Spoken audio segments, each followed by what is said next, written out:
પ્રાકૃતિક ખેતીથી હું આ ચોથું વર્ષે જોડાયેલો છું. એમાં આત્મા દ્વારા અમારા શિવરી ફાર્મ ઉપર જે તાલીમ 3 દિવસની યોજાઈ અને એમાં અમે 80 ભાઈ બહેનોએ ભાગ લીધો હતો અને એમાંથી અમને ઘણું બધું જાણવા મળ્યું અને ઘણું બધું શીખવા મળ્યું અને એનાથી ઘણું બધું અમે કરી શક્યા એમ. જે હું હાલ 3 વર્ષ આ ચોથું વર્ષ છે મેં ઘઉં વાવ્યા છે.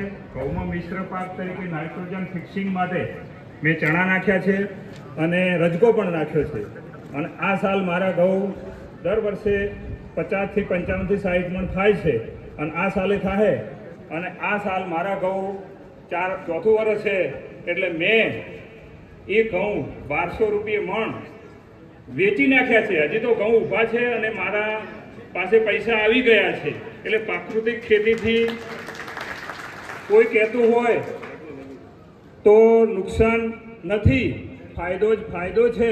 પ્રાકૃતિક ખેતીથી ઝેર મુક્ત ખેતી અને પાપ મુક્ત ખેતી જે કહેવાય એ ખેતી આપણે કરવી જોઈએ. અને બધાને જેમ ખેડૂત જે તાત છે એવી રીતે આપણે જો તાત હોઈએ તો બાપાશા અને છોકરાને આપણે ઝેર ના ખવાડવું જોઈએ. એટલે આપણે આ ઝેર મુક્ત આપણે દવા ખાતર વણી ખેતી કરવી જોઈએ. મેં 3 વર્ષથી કોઈ કેમિકલ કે કોઈ દવા કે કોઈ ફર્ટિલાઇઝર કોઈ જ વાપરતો નથી. છતાં મારું એટલું ને એટલું જ ઉત્પાદન એનાથી વધારે મળે છે અને ભાવ પણ વધારે મળે છે. એટલે દરેકને આ ખેતી થોડી થોડી તો કરવી જ પડશે. જેને મારે જમીન 4.5 વીઘા જ છે એમાં હું સંપૂર્ણપણે ખેતી કરું છું. શાકભાજી વાવું છું, ઘરે ખાવા પૂરતા 1 કટુ બટાકા વાવું છું, ડુંગળી વાવું છું. મારે શાકભાજી લેવા જવી જ પડતી નથી.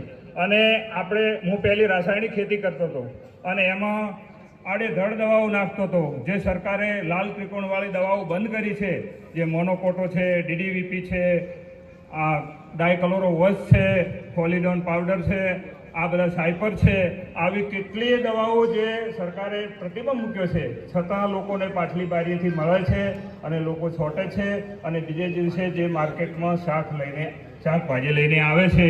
આ એકદમ ઝેર છે, એ ના ખાવું જોઈએ અને આપણે બીજાને ના ખવાડવું જોઈએ. આવો મારો મત છે. અને વધારે વિશેષ તો ભાઈઓ તો કદાચ બારે ઓલું કરતા હોય આ કામ ઉપાડવું પડશે. આ બહારથી જે ઝેર મુક્ત અને દવા મુક્ત ખાતર લાવે છે, દવાઓ યુરિયા DAP, આ બધું આપણે આપણા ખેતર પૂરતું તો કરવું જ જોઈએ. પછી વધારે આપણે કરીશું. પણ બહેનો જો આમાં વધારે કટિબદ્ધ થશે તો કદાચ ભાઈઓને મોની જશે એમ.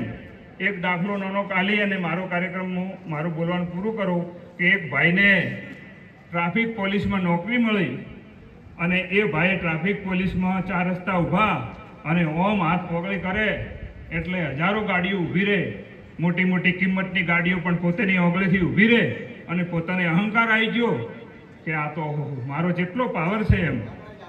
અને પોતે ઘેર ગયા અને બેનને રોફ બતાડવા માંડ્યા અને કીધું, બેન કે મારે પાણી ભરવા જવું છે.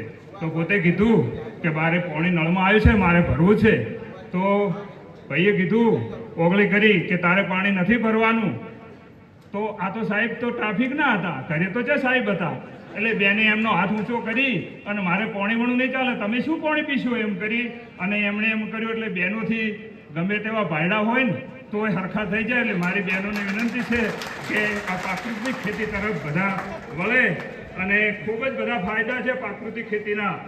અને એમાં નો કેમિકલ, નો ફર્ટિલાઇઝર, એટલે સારું જ છે બધું. અને આપણા વેદોમાં પણ કીધું છે, અર્થવેદમાં પણ કીધું છે કે ગાયનું મહત્વ આપ્યું છે અને અર્જુવેદમાં પણ કીધું છે કે ભૂમિ સૂક્તમાં કે ખેડૂત એ ભૂમિનો દીકરો છે, એટલે આપણી માતા છે. એટલે એને આપણી 3 માતાઓ છે, એક જન્મ આપનારી, બીજી ગાય માતા અને ત્રીજી ભૂમિ.